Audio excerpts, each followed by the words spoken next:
Well, Mr. Chairman, thank you so much for that, and certainly your work in this field is to be recognized and appreciated. First and foremost, I think we should all agree and recognize this is not a partisan issue. This is a bipartisan issue, and it's an American issue and something we all need to work on together. Unfortunately, it's a fact that autocrats and their governments will do whatever it takes to stay in power. They survive and in some cases re-emerge using creative methods to repress their political opposition and silence human rights advocates and others who seek to shine a light on their actions.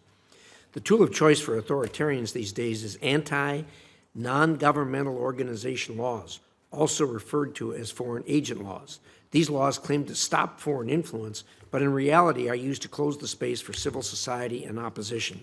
Autocrats fear the loss of control, and this ensures opposing ideas are neither seen nor heard. It should not surprise anyone that the model anti-NGO law was first designed by Vladimir Putin. Russia's anti-NGO law has been used as a model since then across the world in repressive places. In nations like Azerbaijan and Belarus, dictators have used lawfare to consolidate control and close the space that once existed for small amounts of free speech.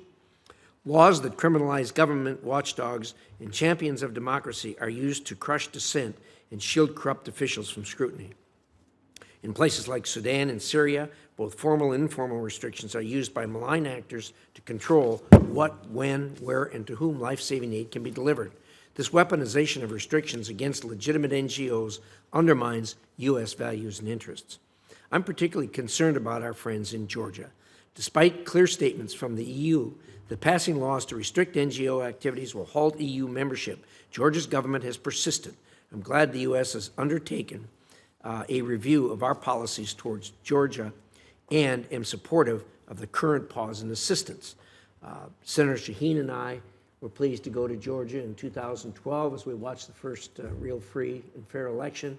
I think both of us were very pleased at what happened and the way it was initially received.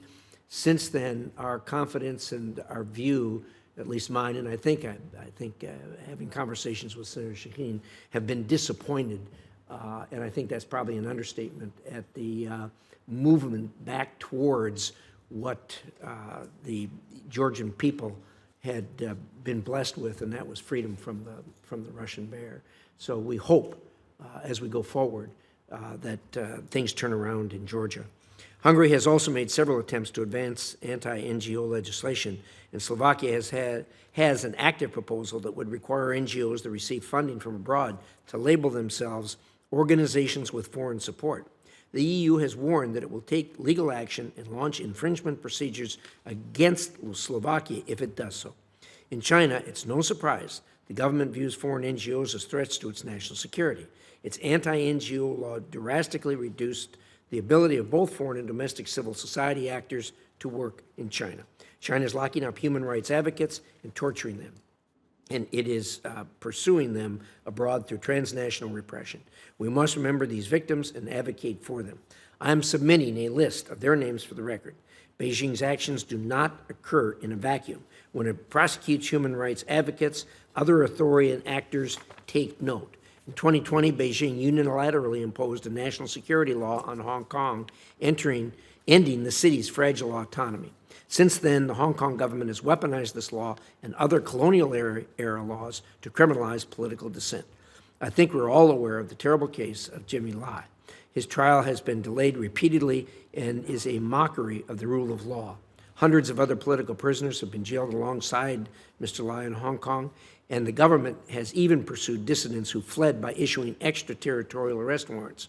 In Africa, many governments use anti-NGO laws to restrict civil society activities, limit funding from international donors, and control the operations of local and international partners, including USAID. This is happening in countries like Tunisia, Tanzania, Sudan, Chad, Zimbabwe, and Rwanda. These examples I've cited are just a few of the many that occur all around the world. This problem is only growing as technology changes and those in power find new ways to hold on to control. The United States must do more to combat this trend. I look forward to hearing from the witnesses today what they are doing and what more can be done on this important issue. With that, I yield back. Thank you, Mr. Chair.